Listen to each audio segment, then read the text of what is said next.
Hello viewers and welcome. This is Color Trial Examination, Mathematics Paper 1. Let's go through this paper as we continue to prepare for the forthcoming KCSE exams. We start with the first section, answer all the questions in this section. Supposed to be, this is 50 marks. So question 1 is a question on fractions involving mixed operations. So the best approach, because you can see where y is, we're supposed to solve for y. This one is an equation. The best approach is to deal with the left hand side of the equation. Because you can see the right hand side, we only have 7 divided by 9. And for the left hand side, we shall first work out we simplify the numerator and then the denominator. So let's go straight to what you're supposed to do. So we start with, we're going to start with the numerator of the left hand side. So this is the left hand side, the numerator,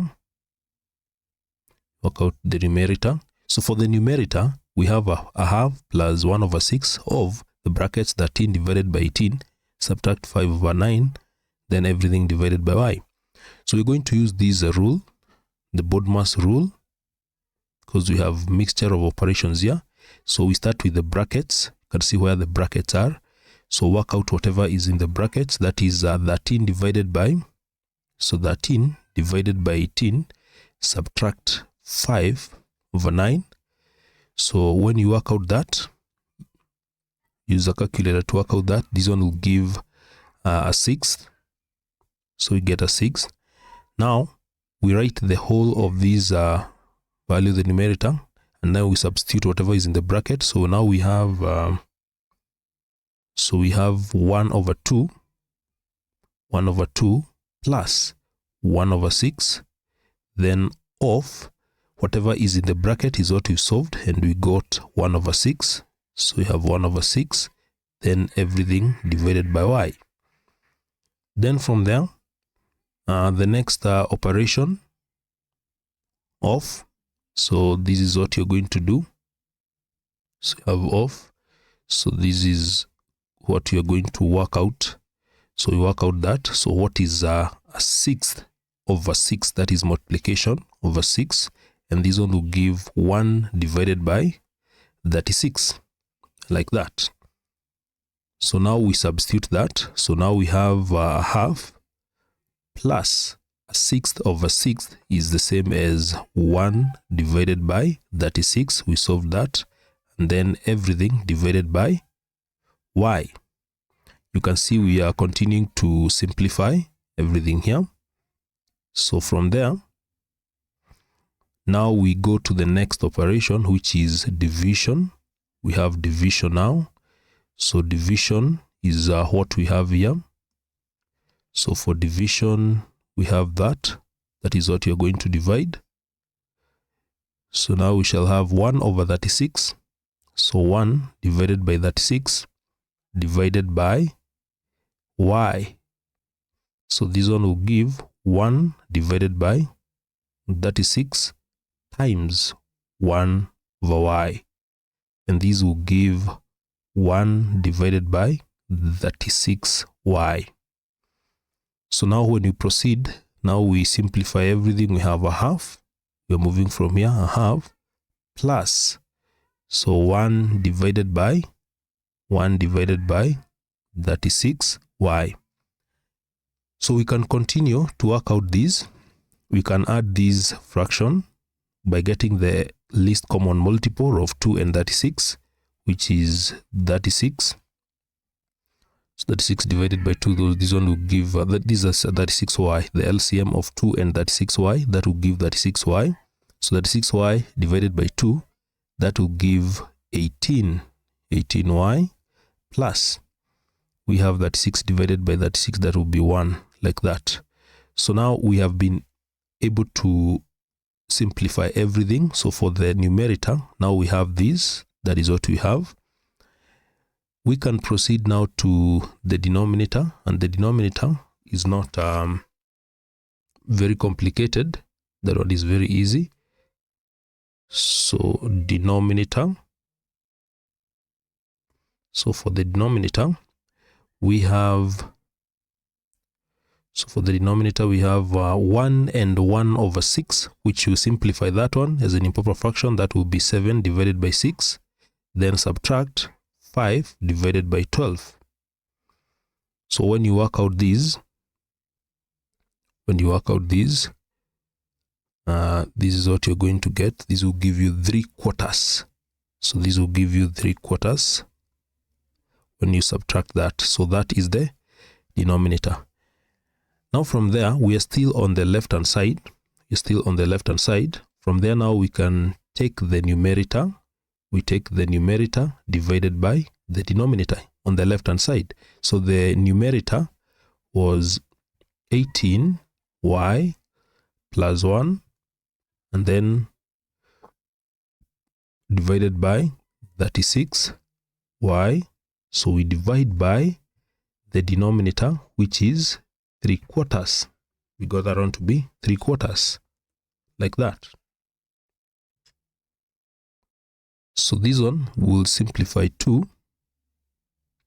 So we shall have 18y plus 1 divided by 36y times the reciprocal of 3 over 4, which is 4 over 3, like that.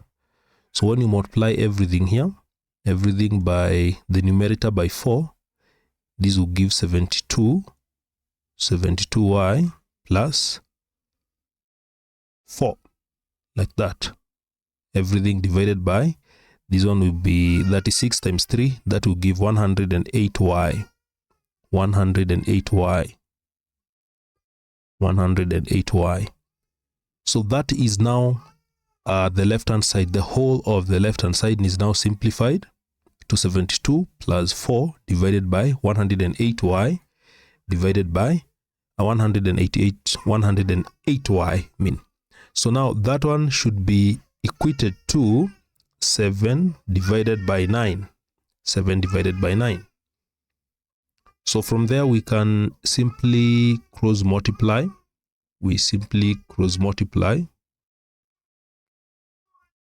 So we cross multiply this one. So this one will give 9. We multiply 9 multiply by 72y plus 4 is equals to 7 times 108y. So when you multiply these, you get, this will be 648. 9 times 72, that will be 648y plus 36 when you open those brackets. Then 7 times 108y, that will give 756. 756y, like that.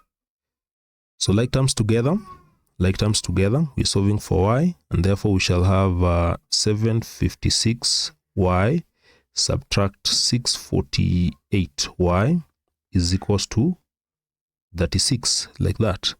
So when you subtract this, 756y subtracts 648y, that gives 108. So 108y is equals to 36. So divide both sides by 108 in order to remain with y. So this will give 36 divided by 108. And this one will simplify to 1 over 3, or a third. So that is how you're supposed to solve that question. We go to the next question. So the next question is question 2. Question 2. You can see question 2 is there. So for question 2, the size of two exterior angles of an irregular polygon measures 80 degrees. All the other remaining interior angles each measure 140 degrees. Determine the number of sides of the polygon. Determine the number of sides of the polygon. So when solving that question, there are some concepts that you're supposed to understand. So you have whatever you're given here in the question is the exterior angles. So you're given the exterior angles of an irregular polygon, and they each measure 80 degrees. Then you have now again in the other statement, you have the interior angles. So you can see here, you have the interior angles. So you need to understand some concept that will help you solve these. And that concept is that the number in a polygon, in a regular polygon, the number of sides, which we denote by n, is equals to the number of angles. The number of angles. If, for example, you have a hexagon has 6 sides, and therefore it should have 6 angles. That is what we mean. The number of sides is equivalent to the number of angles. If we consider heptagon has 7 sides. The number of angles, actually the interior angles, that will be 7. So that is going to help us. And then another thing that is going to help us here is that because you can see we are given the interior angles and then we have the exterior angle. So when you take the interior angle, plus the exterior angle of a polygon, that should give a sum of 180 degrees.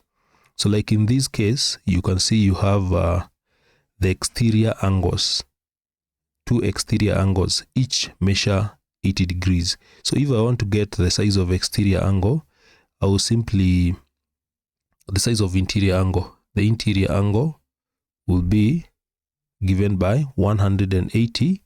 I will subtract 80 degrees. So if the exterior angle measures 80, then that means that the interior angle will be 100 degrees. So that will help me. So that means if the 2 exterior angles each measure 80 degrees, that means each of the interior angles then will measure 100 degrees. As simple as that. Then another thing that you need to know in this question, because you can see we are dealing with the polygon, the angles of a polygon. This one is an irregular polygon. The sum, how do you get the sum of the interior angles? So the sum of the interior angles,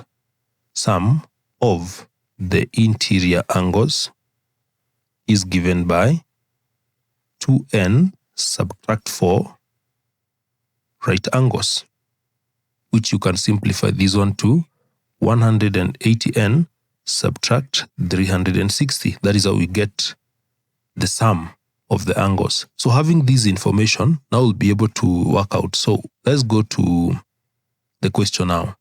So we're given the size of 2 exterior angles measuring 80 degrees, and therefore the size of interior angles will be 100. So we said the number of sides is equivalent to the number of angles. So we let the number of sides to be n, the number of sides of this polygon to be n. So if you want to get the sum of the interior angles, so we have one interior angle measures 100, so the two interior angles will therefore measure, so this is 100 times 2, like that. So those are the 2 interior angles, and you are guided by being given the exterior angle, which is 80, and then having this information here, plus all the other remaining angles, So for this one, you need to understand this.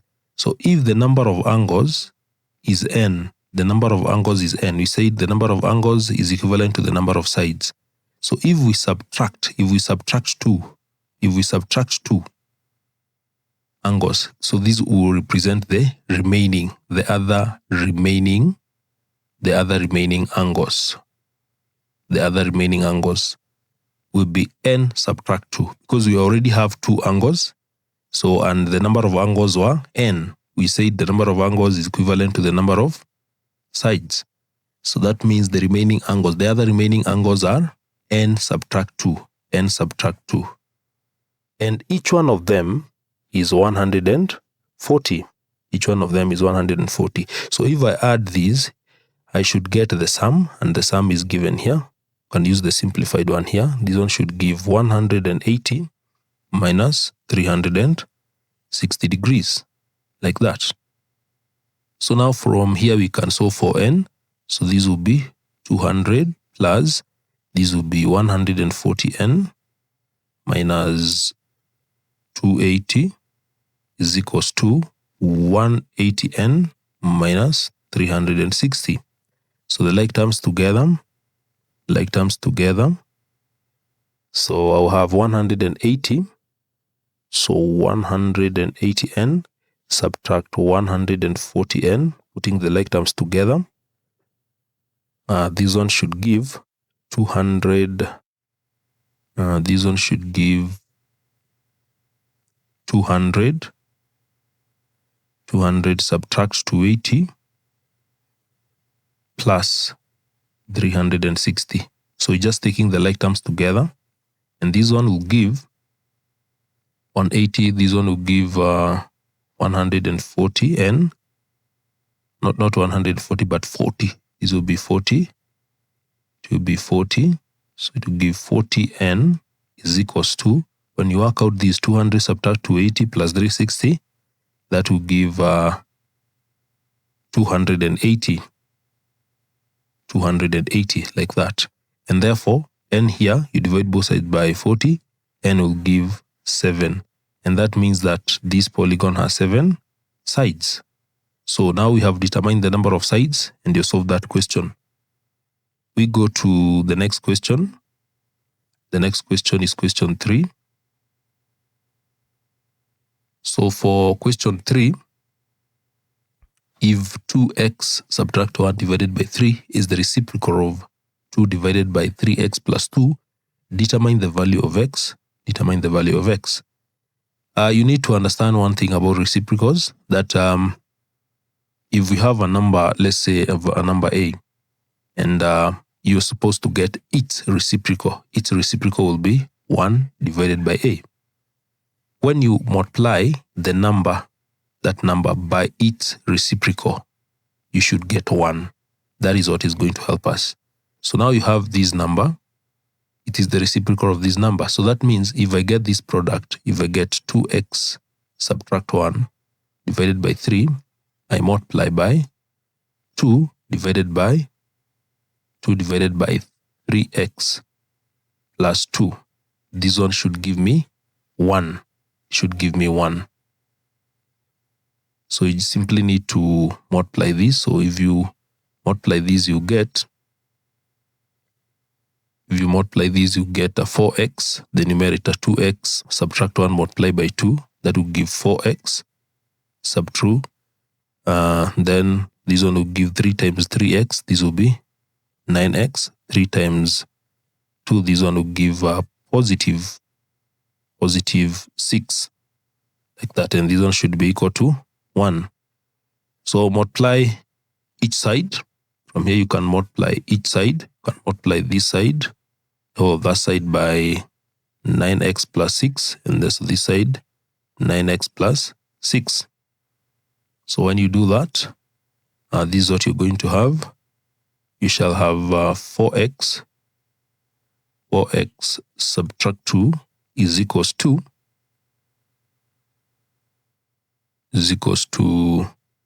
9x plus 6. 9x plus 6. Why? Because this one here, this one will divide with that. You get 1. So you proceed. So now the like terms together. So you have 9x. So you have 9x. Subtract 4x. This one should give negative 2. Subtract 6. So this will give 5x. 5x is equals to negative 8. So x therefore will be, divide both sides by 5. This will give negative 8 divided by 5. And you can leave this one as x is equals to, as a mixed fraction, negative 1 and 3 divided by 5. As simple as that. So we go to the next question. Now we go to question 4. Question 4. So question 4 is a question on indices. And you need to first look at whatever we have there, all the values, and you need to understand the laws the laws of indices. So when I look at all these values, 32 can be expressed in power form, the base of 2. Then we have 8 can be expressed as in power form to the base of 2 also. Then something important here to note here about number raised to power 0. 64 can be raised to power form and be written in power form to the base of 2. So let us first write this. 32 first. 32 is the same as 2 raised to power 5. And then we have 8. 8 here. 8 is the same as 2 raised to power 3. And then we have 64. 64 is 2 raised to power 6, like that. And then any number raised to 0, you should know that that one is equivalent to 1. Now, having this understanding, now it is possible to proceed. It is possible to proceed. It is possible to proceed knowing this now. So 32, say that is 2 raised to power 5. And then we have whatever is in the bracket there. So we have x subtract 3. So we have x subtract 3 like that. And then multiply by 8 is 2 cubed. And then we have x plus 4 like that.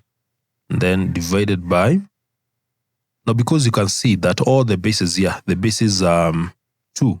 The bases are 2. So we can, instead of writing this one 5 to power 0, this one can also be 2 to power 0 because it still gives the same answer. So we can use the same base. So 2 to power 0, 5 to power 0 is the same thing because everything there gives, both of them will give 1. 5 to power 0 is 1 and also 2 to power 0 is 1. So 2 to power 0 is the same as 5 to power 0 as well. And then we can work out that. So this is the left-hand side. So this is the left-hand side. So what you can do here first, let us open these brackets here. So we have 2. These will be 5x subtract 15 multiply by 2. These will be 3x plus 12. Then divided by 2 or 0. So the laws of indices, when the bases are the same, can see the bases are the same here, and you multiplying, you add the power. So I'll take 5x subtract 15. You add this one, 3x plus 12, like that. And you subtract this one. When you are dividing, you subtract the powers. So you can see the whole of these.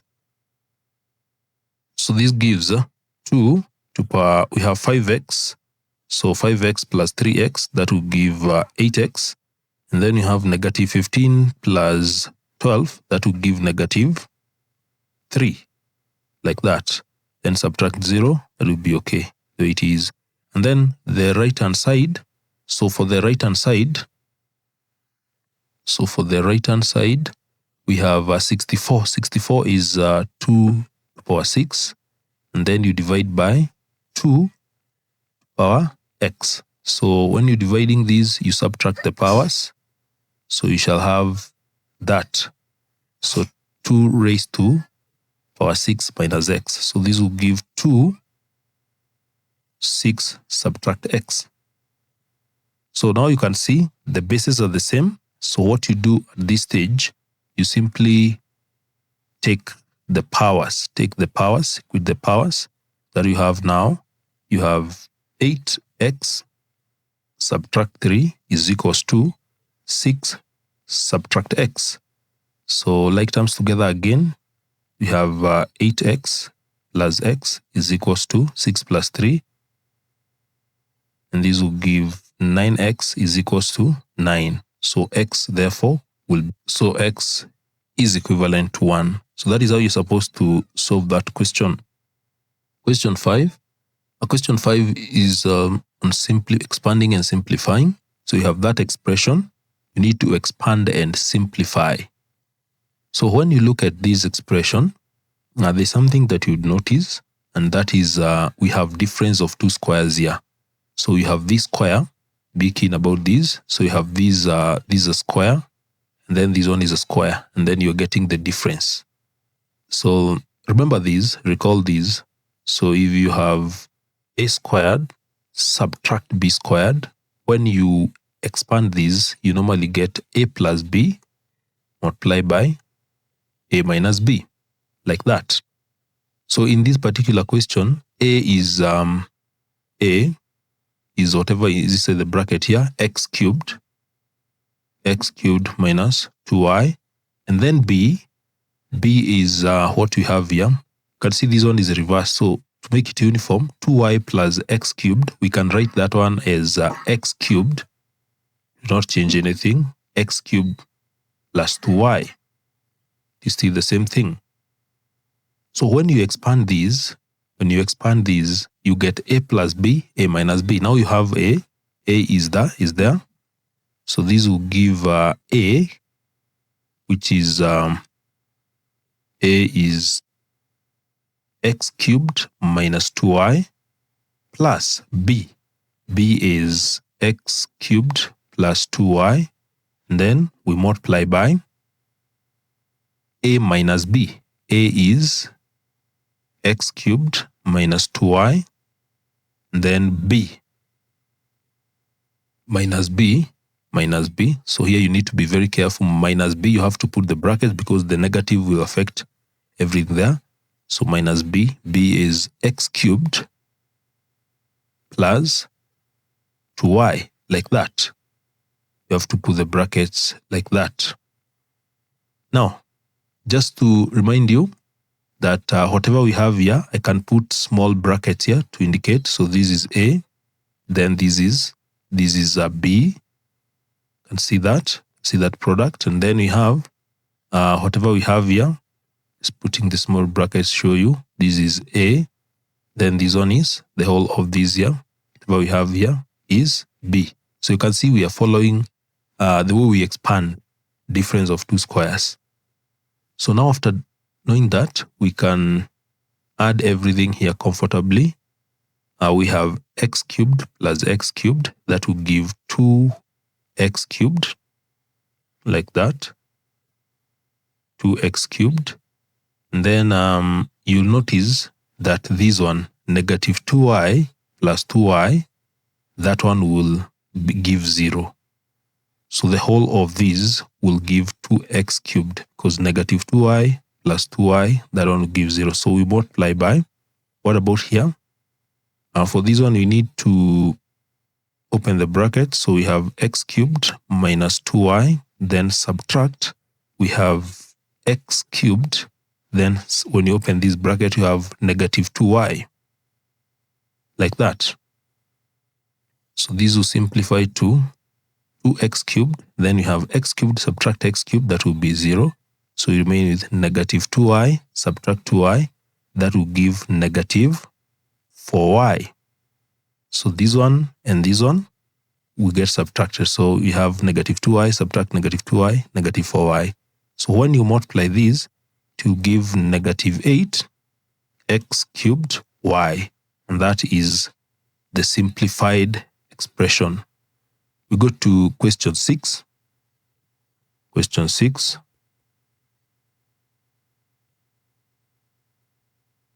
So for question 6, a sales representative made a loss of 12.5% by selling an item at 21,700. Determine the price the sales representative should have sold the item in order to make a profit of 15% after a discount of 5%. So we go to the first statement. A sales representative made a loss of 12.5% by selling that item at 21,000. So that was a loss. So we can use this one to get the marked price. We can get the marked price, which is 100%. Because now we have the amount made after a loss of 12.5%. So that means that this item was sold at 87.5%. How did I get 87.5%? 5%, simply take 100%, subtract 12.5%. So the item was sold at 87.5%. So with these, I can be able to get the mark price. So 21,700, that one represents 87.5%. So what about the mark price? The mark price or the cost price, which is 100%. How much was it? So you simply cross multiply. This will be 100 times 21,700, everything divided by 87.5, like that. So this one gives, when you work out this one using a calculator, this one will give 24,800. 24,800. So that is the marked price. Then after now making the loss, that is when you sold this one at 21,700. Now, because we have the marked price now, now let's go to the other statement. Determine the price the sales representative should have sold the item in order to make a profit of 15% after the discount. So if this is the marked price, and now she is supposed to sell, but first by giving the discount, so what will be the amount after the discount? So after the discount. So after the discount. After the discount of 5%. That means after the discount, we will be able to sell this one at 95%, not 100, it will not be 100%. So after the discount, you get 95%. Because you're taking 100, subtract 5%, you're giving the discount. So you get 95% of this amount, 24,800. And this one will give, so just get this, 95% of 24,800. So this one will give, 23,000. This one will give 23,000. So 23,560. 560. So that is after allowing 5% discount. Then still we want, now after allowing that discount, you should sell this item again and make 15% profit. And make 15% profit. Now as we stand here, 23,560 now represents the price that this lady is going to sell this item. So this gives 100%. So 100% is represented by 23,560. After making a profit using this amount, she should sell this item at 115%. 115%, because you are adding a 15% profit. So if 100% is equivalent to 23,560, what about 115%? You simply cross multiply. So this will be 115 times 23,560, everything divided by 100. So this should give Kenya shillings. So 27,094 and 94 shillings. So that is the amount the sales representative should have sold the item in order to make a profit of 15% after the discount. We go to the next question.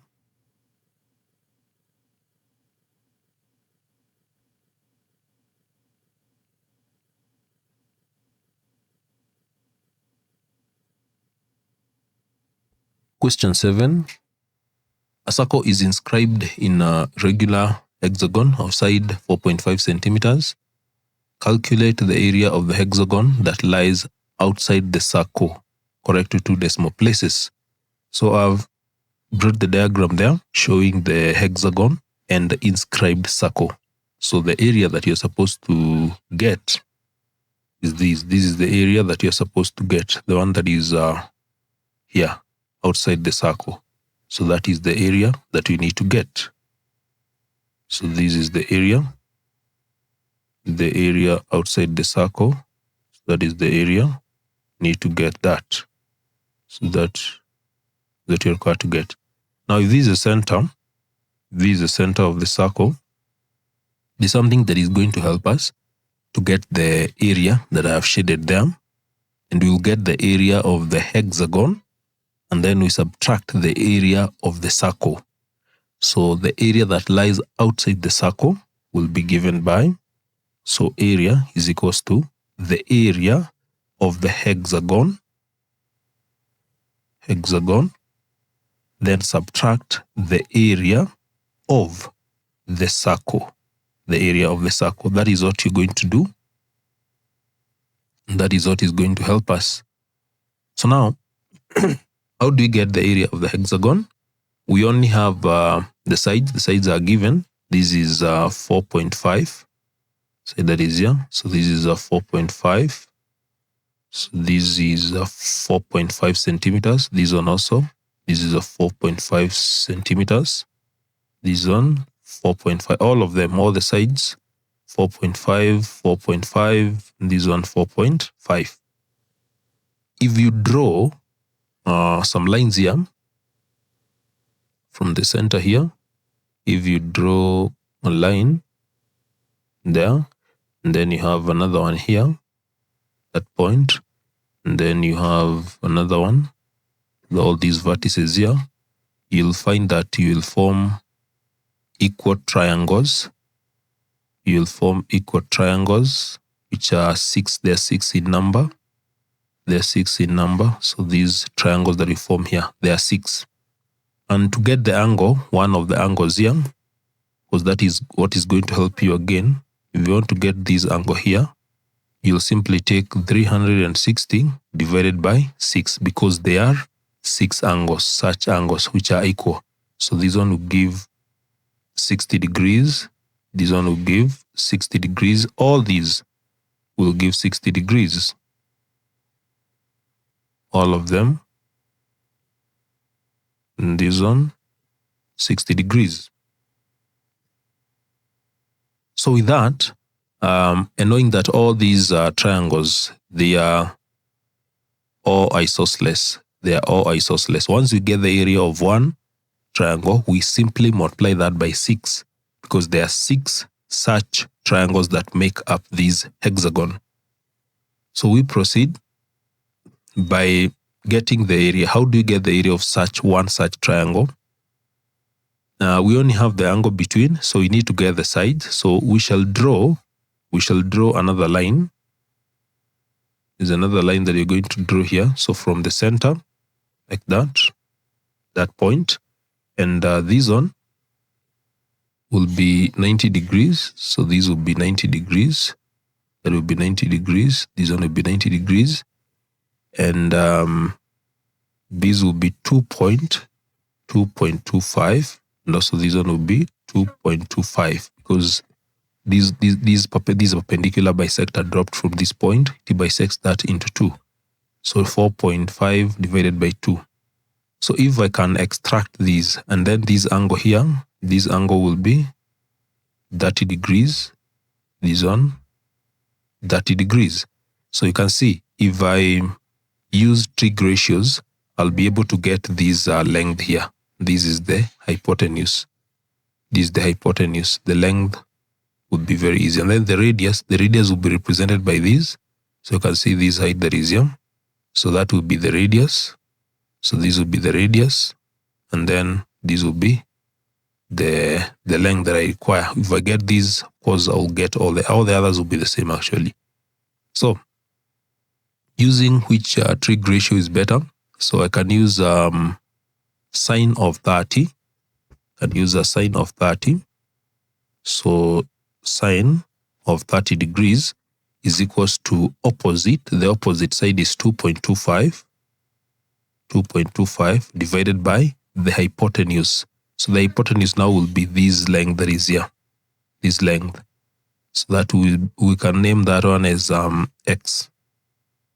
Like that. So x will be given by 2.25 divided by sine 30. And that gives 2.25 divided by sine 30. That will give exactly 4.5. So that gives 4.5 centimeters. So that means that all these lengths here, so these will be 4.5, these will be 4.5, this one will be 4.5, 4.5, all these will be 4.5. With that now, I'll be able to get the area of one triangle. So now when you look at this triangle here, when you look at this triangle, I can use half AB sine theta. I have two sides and an angle between. So I can use the formula area is equals to half AB sine of theta. So in this case, we have AB at the lengths. That is a 4.5 multiplied by 4.5 and then times the sine of the angle between, which is 60. So that will give me the area of one, and then you multiply by 6 now. This is now to get the area of the hexagon. The area of the hexagon. So one such triangle, then you multiply by 6 because there are 6. So when you work out these, let's multiply these and see what you're supposed to get. So you have 4.5 squared. 4.5 squared multiplied by sine 60. Multiply by sine 60, multiply by 6, multiply by 6, and then we divide by 2.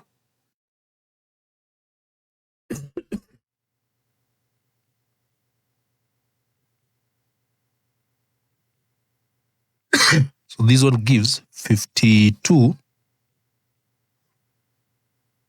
So this gives 52.61.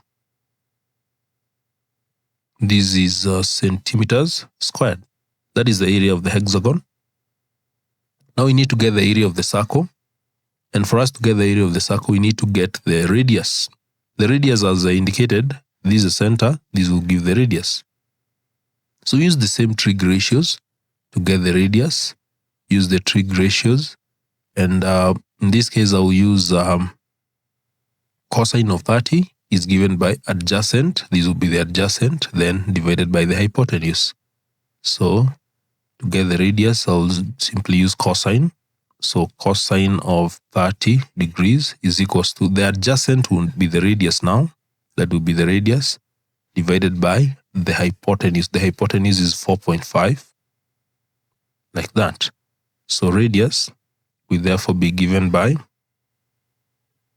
radius will be given by 4.5 cosine of 30, which gives 4.5. That will give 3.8. It gives 3.897 centimeters. And if we can give this one correct to 2 decimal places, you get 3.9, actually be 3.90 centimeters. With that, now we can get the area of the circle. So the area of the circle will be given by pi r squared, which is 3.142. The pi is given there. Then the radius, 3.9 squared.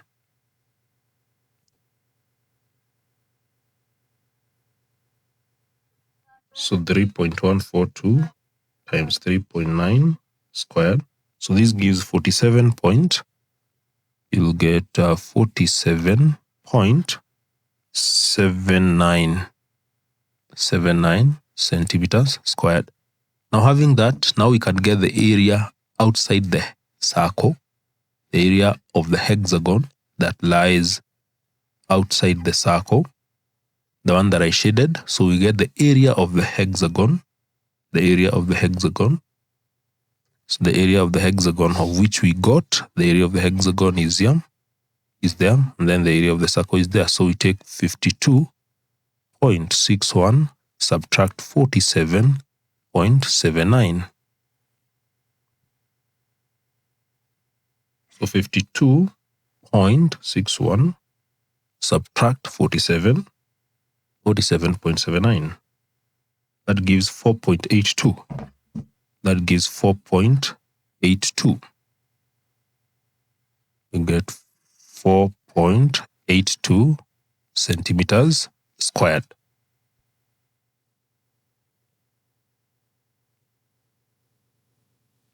Question 8.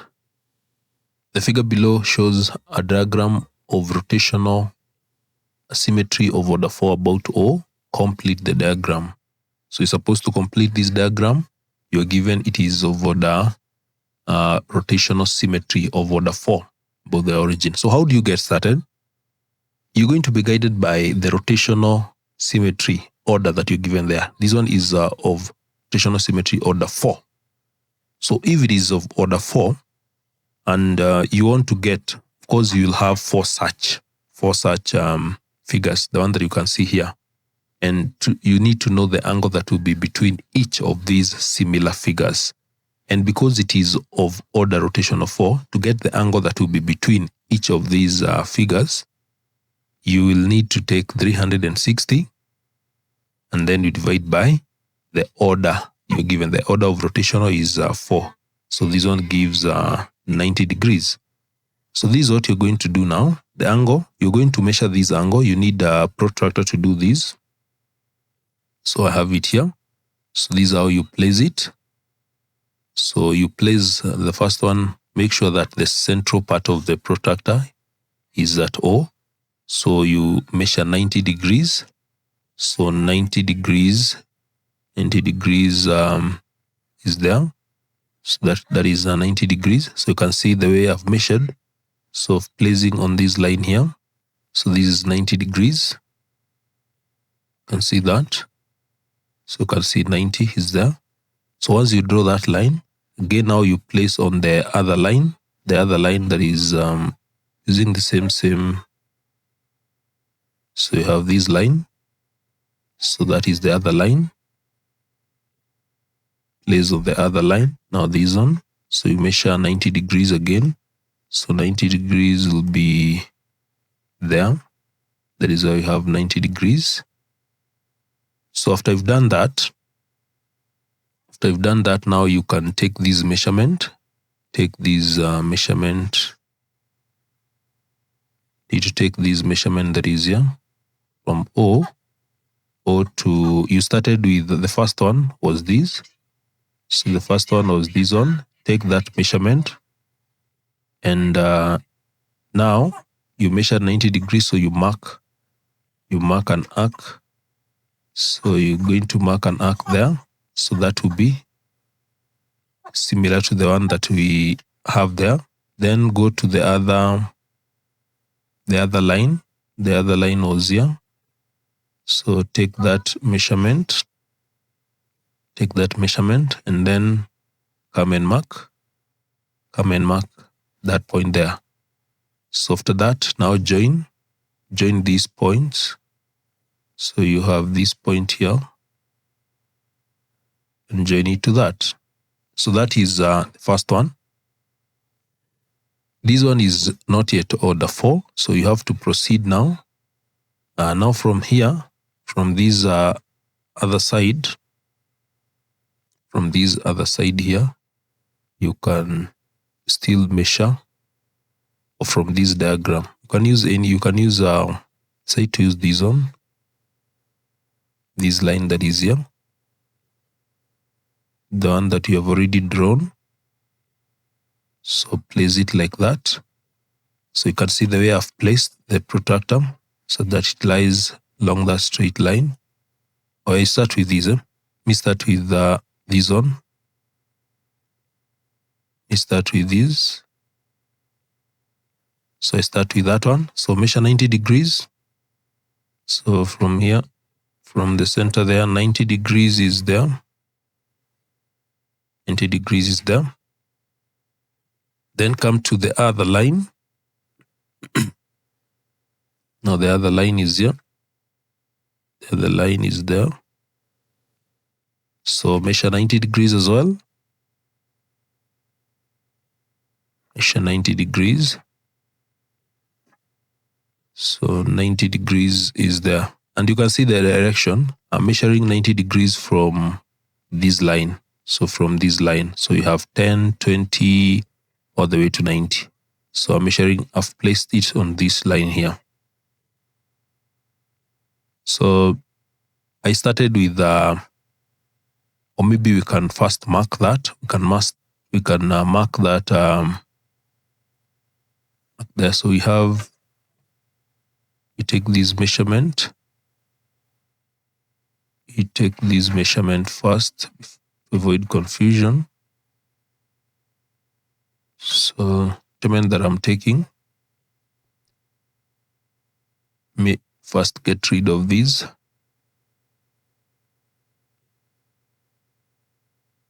So there we have it. So the line was, see where 90 degrees was. So with that now, you come and mark an arc here. Mark an arc there. So you've taken these measurements, so you can see that distance. Taken that distance, then you mark it on that line where you made 90 degrees. Then take the other measurement now from the other line, and this line, that distance, then come and mark it on this line that is here, like that. Then from there you simply join that in a straight line. You've done it. So now you're remaining with one. Said that there should be 4 such figures. So again, you place your protractor like this. So you can see how I'm placing it. So can start with this one. Can start with this line that is here. So from there.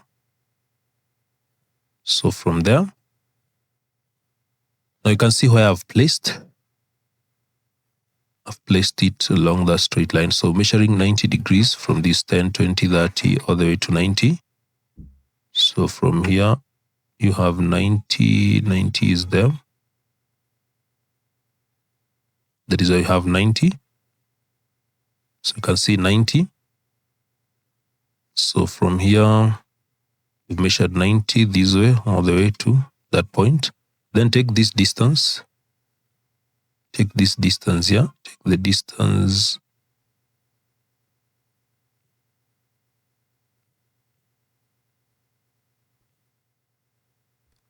Take this distance. Already the distance is there. So then transfer that distance. Mark that place there. Like that. Then now we place on the other line. We place on the other line now. We're on that line. We measure 90 degrees. So you can see how I've placed it there. Then measure 90 degrees. So an angle of 90 degrees from this point goes up to that point there. So that is 90 degrees. So you can see this is 90. So 90. So from here 10, 20, 30, 40, 50, 60, 70, 80, 90. Then on doing that, you take the measurement. Take this measurement.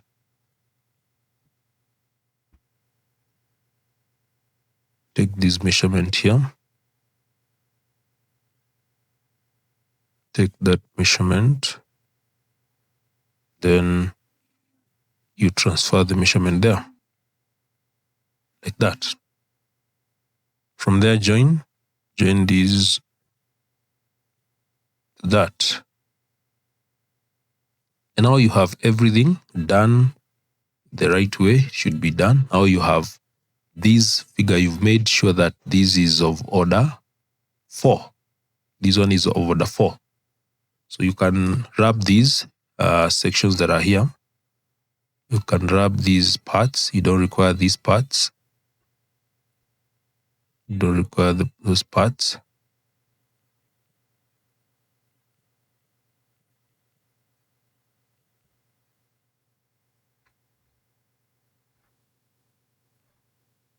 So that figure is of order 4, rotational symmetry of order 4. And that is how you're supposed to do that by construction.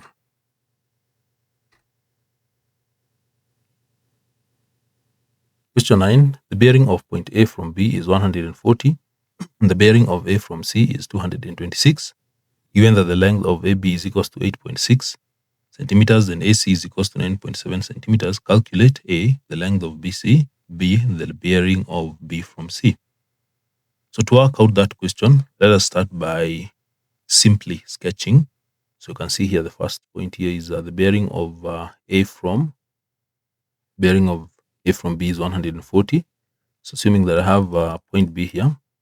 So if I have point B here, so if this is point B, let me construct a node here. This point B, like this, that. So that is point B. So the node there. So 140 degrees. You're going to measure it. You're going to measure it from this point. Just a sketch. 140 is the whole of this angle here. Measure bearing from the north in a clockwise direction. So assuming that A is there, so that is the bearing of A from B, 140 degrees, and the bearing of A from C is 226. So let me put C to be somewhere here, C to be somewhere there, and then the bearing will be 226. So if I join point A here, 226 will be the whole of this angle that is here. So that will be 226 from the north. Then now I can complete. So that one represents now the bearing of A from C is 226. For purposes of easier working, can also construct north here to be very helpful. To be very helpful even at A. Put the north there, and then I can complete this. Do complete that like that. So with that, there are some angles that we can get with ease here. For example, I'd like you to look at this angle. If this one is 140, then this is this angle here. This angle here should be 40 degrees. That angle is 40 degrees. And this angle is alternate to this. So that one is also 40 degrees. Why? This one is parallel line. This one is parallel line. So this one is a transversal. So this angle and this alternate. Again, this is 226. So you can see this one, 226 is inclusive of 180. So that means you can get 226 minus 180, and this will give 46 degrees. This angle here will be 46 degrees. Then when you add 46 plus 180, that is giving 226. This angle again is alternate to that angle, 46 degrees. This angle and these are alternate. This is parallel line. This is a parallel line. This one is a transversal. So this angle and this alternate. So now having that, and you have the length of AB, it's 8.6 centimeters, and this one is 9.7 centimeters. You notice that in triangle ABC, you have two sides and an included angle. Two sides and an included angle. So we can simply use the cosine rule. So this being A, side A, then this one will be side C, and this one will be side B. So the cosine rule states that if I want to get A squared to be given by B squared plus C squared minus 2BC cosine of angle A. So therefore A squared will be given by B squared is 9.7 squared plus C squared is 8.6 squared minus 2 times 9.7 times 8.6 cosine of angle A. The angle at A is 40 plus 46. That will be 86 degrees. So working out everything here using a calculator, So you have 9.7 squared plus 8.6 squared minus 2 times 9.7 times 8.6, then times cosine of 86 degrees. So that gives 156.41. So that is a squared. So getting a, you simply get the square root of that, the square root of 156.41. So that gives 12.51. So you get 12.51, and that is the length of BC. So 12.51. The next question is the bearing of B from C. Bearing of B from C. So bearing of B from C. So you require the whole of this angle. It is 226, then you add this angle. So we need to get this angle. Once you get this angle, you simply take 226 and add this, because the bearing of B from C will be the whole of this angle. I can mark it. It will be this angle, the whole of this angle that is here. So you need to get this angle, and you're going to use the sine rule. So the sine rule A divided by sine A is equals to, we have, because we want that angle at C to be C divided by sine C. That is what we're going to use here. So A, which is 12.51, divided by the sine of A. The sine of A is sine of 86, is equals to C is 8.6 divided by sine of angle C. We are looking for that angle. So make sine C the subject. So sine C will be given by 8.6 times sine of 86, everything divided by 12.51, like that. So sine C will be given by, so work out everything there, 8.6 times sine of 86, and then we divide by 12.51. So this gives 0.6858, like that. So C, angle C will be given by, you get the cos inverse or sine inverse of that. So the sine inverse of 0.6858, 0.6858. So that gives 43.3 degrees. So now the required bearing, we said we are going to take the whole of that angle, which is 226, is 43.3. We have to add that. Why are we adding? Because we have the whole of this angle required. So it is from this point up to this is 226. Then we got this angle, which is 43.3. So when you add that plus 226, you'll get this one as 269.3 degrees.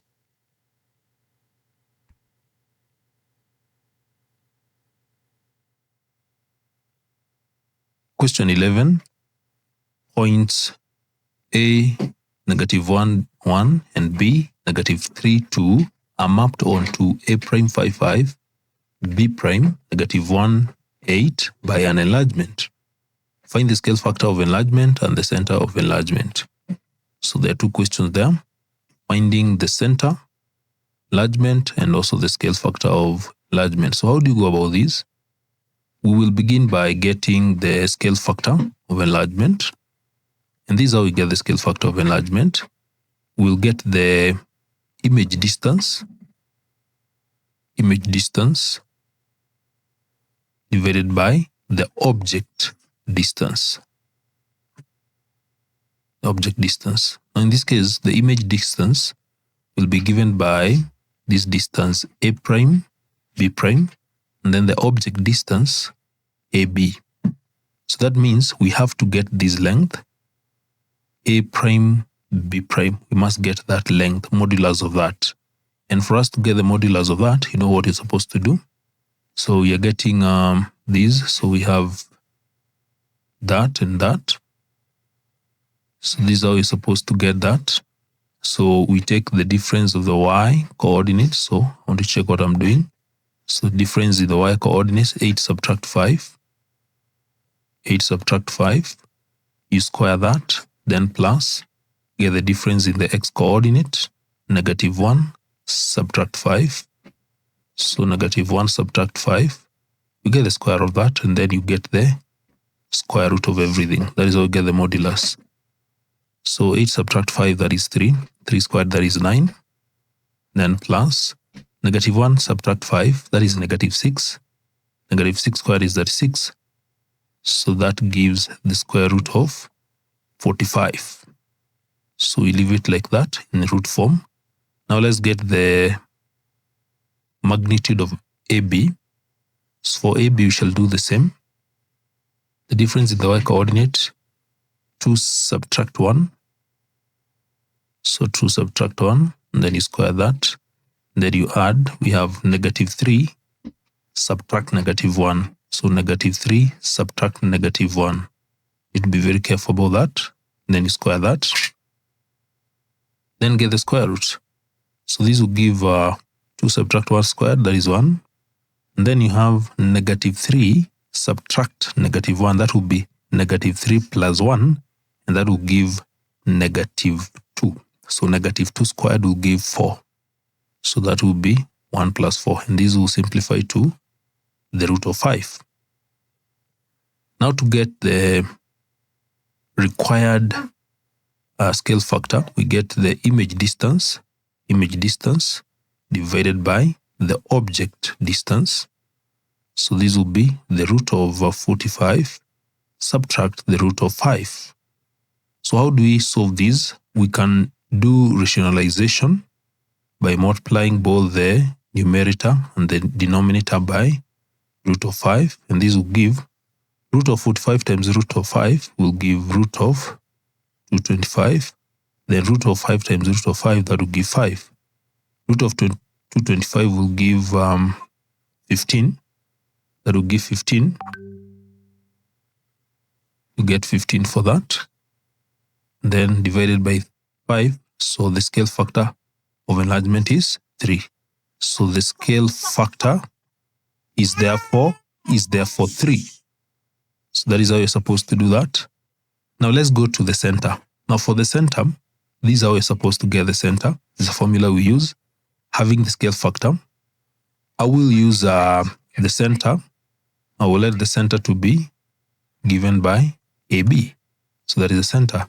And then I will use choose one object point and image point. I'll choose A, for instance A, which is -1, 1, and its image is given by 5, 5. And then I will let this to be X, this Y, then this will be X1, this one is Y2, sorry, this is Y2. This will be Y2, like that. So this is how we get a very good formula for getting the center, or for getting the center of enlargement. When you take the scale factor, and then you multiply by, you take X, subtract A, Y, subtract B. This one should give you the image, that is X1, subtract A, and then Y2, subtract B, where you know that AB is the center, and then X is represented by -1, Y by 1, X1 is 5, Y2 is, I just call this, I can call it Y2, or I can simply call it, so for the purposes of clear understanding, let me just give this one Y1 and just denote that one by Y1. So Y1, so that is Y1. So that is Y1. This is Y1. So now we can substitute. The scale factor is 3. Then we have X. X is -1. Then subtract A. Then we have Y. Y is 1. Subtract B is equals to X1 x1 is 5, subtract a, then y1 is 5, subtract b. So multiply these, open these, multiply everything inside the bracket here by 3. So this will be 3 times -1, so it will be -3, -3a is equals to 5 subtract a. That is the one that is on the upper side. On the lower side, we have 3 subtract 3b is equals to 5 subtract b. So you have two equations. So these are two equations. Now starting with the first one here, bringing the like terms together. So we have -3, -3, -5 is equals to -a plus 3a. So this will give -8 is equals to, this will give 2a. And so a will be given by -4. Then for this one, we have like terms together. We have 3 -5 or subtract 5 is equals to minus b plus 3b. So this will give -2 is equals to -b plus 3b, that will give 2b. So for this one, you can get b is -1. So therefore we have the center. Remember the center was AB. So A is -4 and B is -1. And that is how we get the scale factor and the center of enlargement. Question 12. Solve for theta in this equation. Sine of 2 theta subtract 30 degrees minus cosine of 2/3 theta is equals to 0. Now to solve this question, when you look at it, you'll notice that there's a property you're going to use, property of the complementary angles in trigonometry. And you'll notice that when you take these onto the right hand side, or you make sure you add cosine of 2 theta to both sides, and this is what you're going to have. You will have sine of 2 theta subtract 30 degrees is equivalent to cosine of 2 divided by 3 theta. Then remember this property, that given sine of angle A is equals to cosine of angle B, then A plus B supposed to be complementary angles. Or in simple terms, you can put it like this. Sine of theta is equivalent to cosine of 90 minus theta, such that when you take, you add this angle theta plus 90 minus theta, that one should give you 90 degrees. So this is the property that you're going to use. Now for that reason, if you look at whatever you're given here, if we take the whole of this angle 2 theta minus 30, 2 theta minus 30 degrees, that one, when you add the other angle 2/3 theta, that should give 90 degrees, should be complementary. So when you add these, you get 2 and 2/3 theta is equals to, when you take the other one to, that is -30, you add 30 to both sides, you'll get 120 degrees. This is same as 8/3 theta is equals to 120, and therefore theta will be 120 times 3 divided by 8, and this will give 45, no, not 45, but they give 15. 120 divided by 8, you get 15, then 15 times 3, this will give 45 degrees. So theta is 45 degrees. Go to the next question, question 13. A translation T maps Q -4,1 onto Q prime 3,2 at A. Determine the translation vector T. Is a question on translation. How do you translate a point? if you have an object and you want to translate it, you simply add the translation vector. That is what we do in translation. You have the object point, you want to get the image point, so you simply add the translation vector to the point that you have. In this case, you have the image as -4, 1. Then we have the object, the object is a -4, 1, and the image is 3, 2. So to get the translation vector, we shall take the image point, subtract the object. So in this case, you have the image is 3, 2. You write it in column form, 3, 2. Subtract the object. The object is -4, 1, like that. So this will give 3 subtract -4, that will give 7, and then 2 subtract 1, that will give 1. Simple as that. So the translation vector, therefore, will be 7, 1. Part B, a point R prime 1, 1 is the image of R under T. Determine the coordinates of R. So you're given the image of R and you have the translation. You already have these, and you are supposed to determine the coordinates. So this is the object. And then R prime is the image. Remember what you said about this? For us to translate a point, if we have the object and then we add the translation vector, we get the image.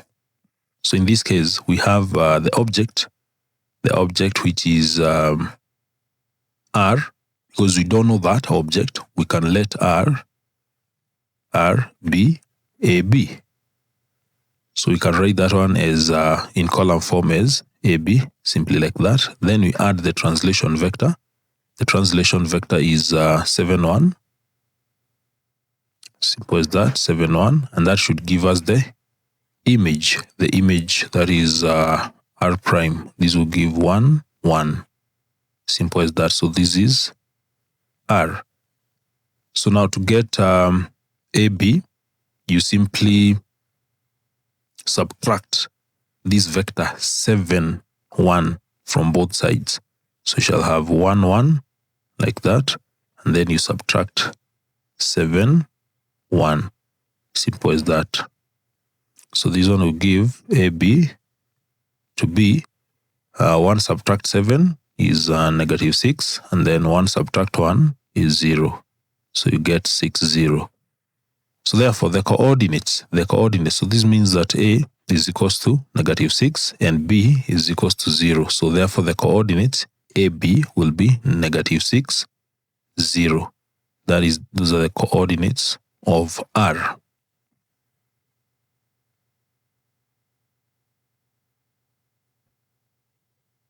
Question 14. A cylindrical wooden solid of radius 6 centimeters and length 20 centimeters floats lengthwise in water submerging 3/4 of its diameter.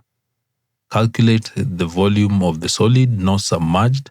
Correct to 4 significant figures. Use pi to be 3.142.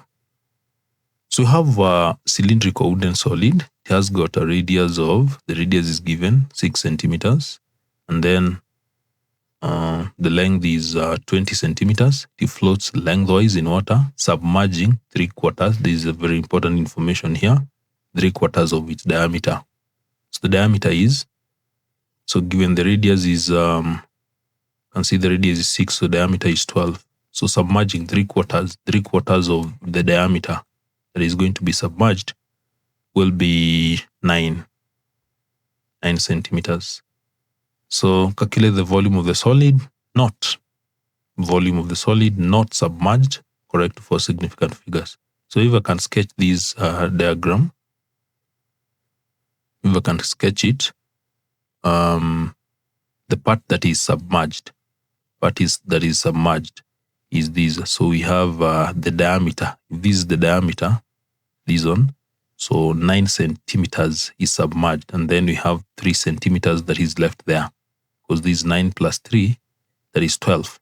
So the part that is submerged is 3/4. So the whole of this part that is here, this one is submerged. So you're supposed to find the volume of the solid not submerged. The other one, which is left there, 3 centimeters of the diameter. So you can see these are forming two segments, and we shall get the area of the cross section and then multiply by the length to get the volume. So how do we do that?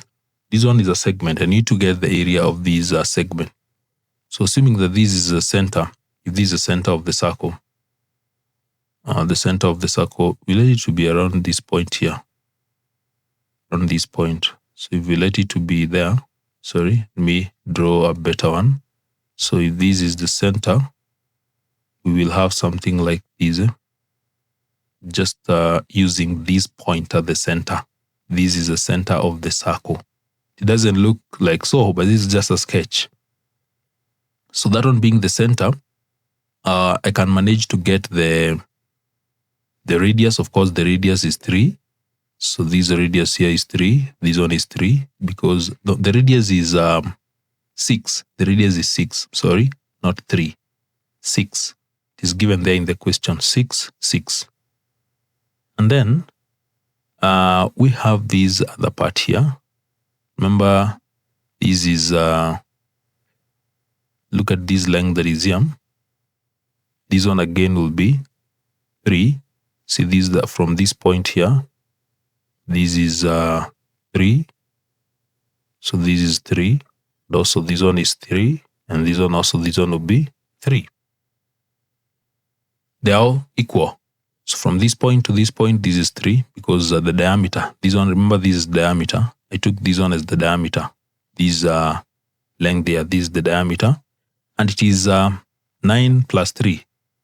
We got 9 from 3/4 of the diameter submerged. So that is how I drew this line here. So you can see there's a triangle that is forming there. That is what is going to help us to get the area of that segment. That is going to help us. Because if we draw this diagram, look at it, I'm trying to extract this. So this is 3, this is 3, and then this is 90 degrees. So this is 6, this is 6. So to get the area of this segment that is here, this segment that is not shaded, we shall get the area of the sector, subtract the area of this triangle. That is how we get the area of the segment. I want to get the segment, this segment that is not submerged in the water.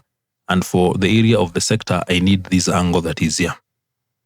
So to get that angle, that is why I've extracted this. I've tried to extract whatever we have here. And you can see it is possible to get this angle. So to get this angle, you simply need to use trig ratios. So these will be sine of theta. So if this is angle theta, so sine of theta is equals to opposite divided by the hypotenuse, and theta here will give the sine inverse of a half. This will give 60 degrees. And because we want the whole of this angle, we shall multiply that one by 2 to get 120. So 120 degrees. So the whole of this angle here, this will be 120. And since we have everything that we need now, we can get the area of the segment by getting, so the area of the segment is equals to the area of the sector minus the area of the triangle. So the area of the sector is given by theta over 360, which is 120 divided by 360 times pi r squared. Pi is 3.142 times the radius. The radius is 6 squared. So that is the area of the sector minus the area of the triangle is a half times AB. The two sides, this is 6 times 6 times the sine of 120. We are using that formula where you have two sides and an included angle. Half AB sine theta. The angle here is 120. So when you work out everything here, let me work it out. You have 120 times 3.142 times 36 divided by 360. So that gives a 37 point. So this gives 37.704 centimeters squared. Then the other one, we have 36 times sine of 120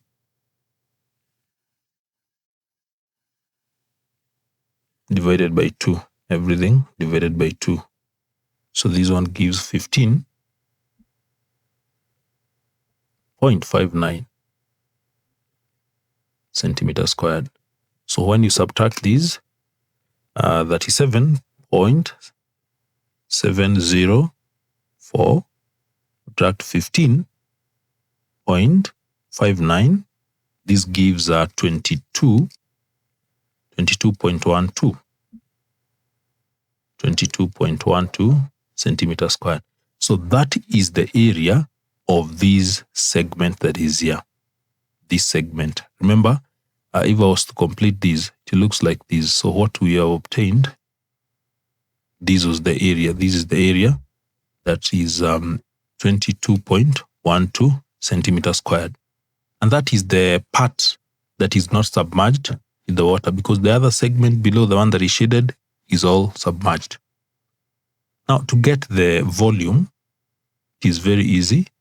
Volume of that solid will be given by the area of the cross section, and now the cross section is the area of that segment times the length. So the area of the cross section is the area of the segment, which is 22.12 centimeters squared, times the length. And when you multiply these, you get 442.4 centimeters cubed. So that is how you get the volume, and it is correct to 4 significant figures. So question 15. In a class comprising of 49 students, the ratio of boys to girls is 5:2. How many girls are required to join the class so that the ratio of boys to girls in that class is changed to 7:4? So, because you're given the total number of boys, not the total number of students in the class, you have 49, and you're given the ratio of boys to girls, so you can get the number of boys using the ratio 5:2. So 5 represents the boys, so it will be 5 divided by the total, 5 plus 2, the total of the ratio times the total students. This will give 35 boys. Then for the girls, they are the remaining, so 2/7 times 49, and this will give 14. So the question is, how many girls are required to join the class so that the ratio changes to 7:4? So let the girls who will join to be represented by X number, X. So therefore the new number of girls, will therefore be 14 plus X after X number of girls join. So that will change the ratio of the boys to girls. Now the new ratio of boys to girls will be given by, boys will remain the same, they are 35 in total, it is here. Then the new girls, 14 plus X, like that. So that will be the new ratio. And this one should be equivalent to 7:4 after X girls joined. So we shall take 35 ratio 14 plus X.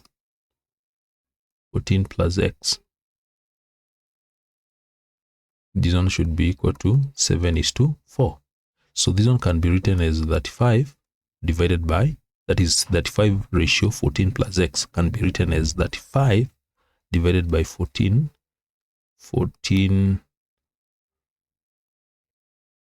plus x is equals to 7 over 4. So you cross multiply here. So you have 7 multiplied by 14 plus x is equals to 35 times 4. So 14 plus x is equals to 35 times 4 divided by 7. So you get 14 plus x to be given by 20, and x will be 6. So there will be 6 girls who will join.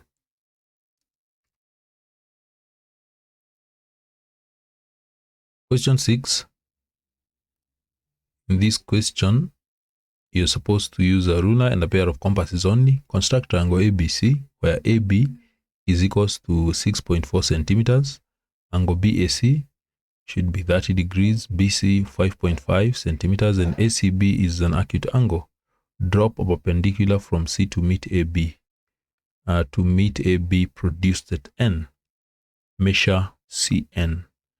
So, let's begin by getting the angle BAC first. BAC. At BAC. So I'll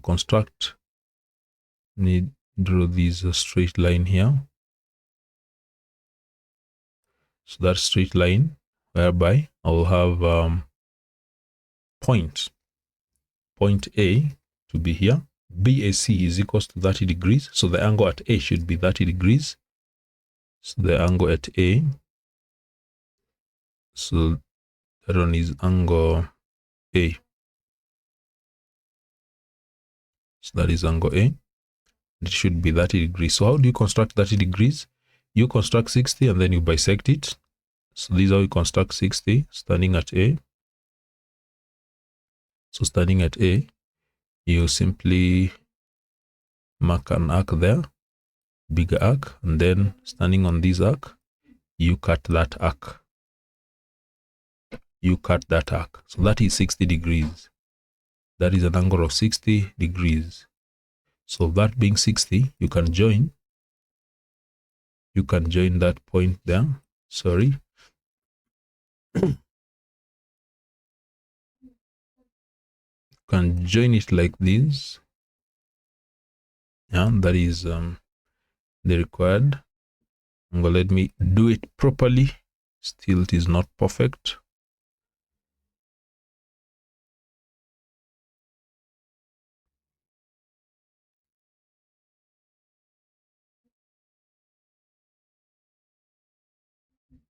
That is 60 degrees. I think that one is not still okay. Let me challenges with the tools that I'm using here. Should be around there. The point of intersection there. Around there.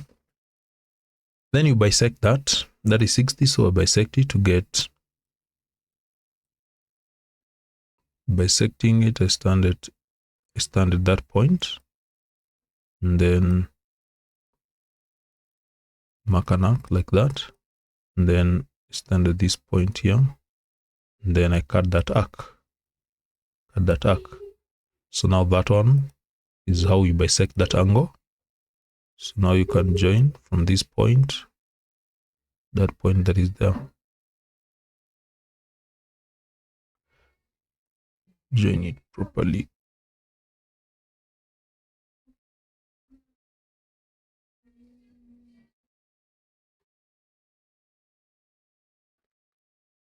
That way. I see that one is 30 degrees. So now having obtained 30, now this angle that is here, this angle is 30 degrees. We have AB to be 6.4. So AB to be 6.4. So I'll take from A, measurement of 6.4. Measurement of 6.4 is there. So my pair of compass is calibrated. So that is why you can see I'm able to I don't need to use a ruler for that. So you can see that one is 6.4. So I'll mark a point here. So I'll mark this point.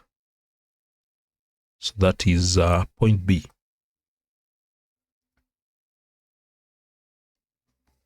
So this is point B here. Then, and it is 6.4. Good to indicate this, 6.4 centimeters. BC is 5.5. BC is 5.5. So this is what you do. Standing at B and ensuring that you take a measurement of 5.5, like that. That is 5.5. You mark, standing at B, you cut that line that is there. You have to extend this line from A. This line, you have to extend it. Now you have 5.5.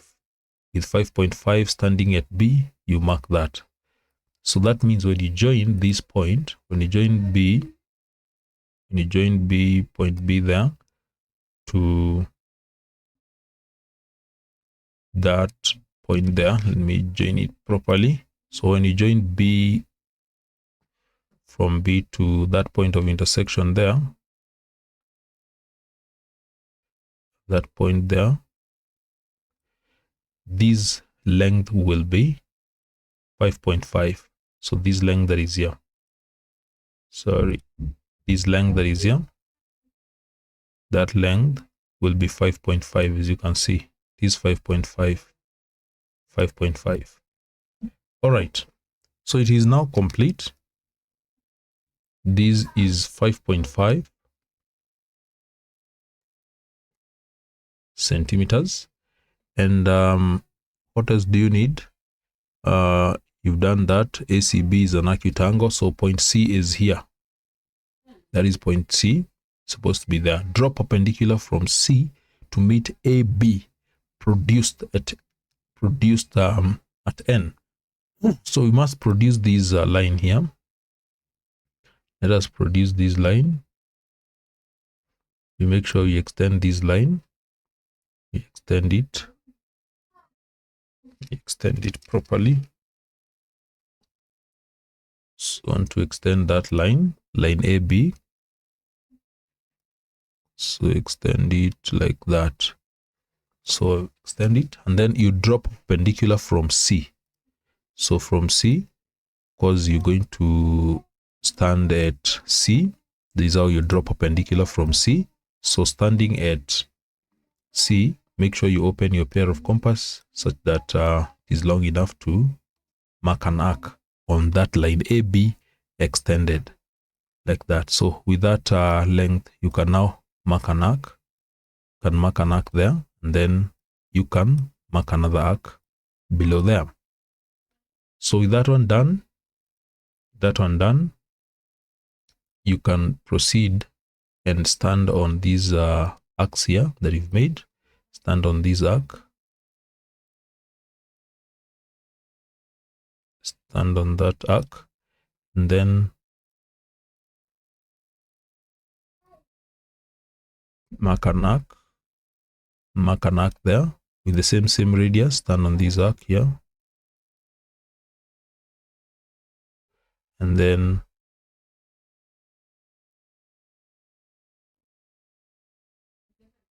cut that arc like that. So now the next thing to do, let me reduce this. I have to reduce this a little bit. Now you have to join now this point. So you stood here, this is how you drop perpendicular, standing at C, mark an arc there, another one there, then stand on this arc, standing on this arc, you mark an arc there, standing on this, you mark the other arc there. So now you join this point to this point, using a ruler, the straight line, of course. So from C, that is what you're supposed to make. I'm sorry. So from that point, like that, so that is the perpendicular, and that will meet AB extended at N. So the point N will be here. So the point N is here. That is where we have N. So we need to measure this length now. This length from this point CN. So what is CN? So what is CN? So CN is equals to, you simply measure this length. I'll use my pair of compass here. So there it is. So that one gives 5.1. So it gives 5.1. Get 5.1, and that is how you're supposed to solve that question. 5.1 centimeters.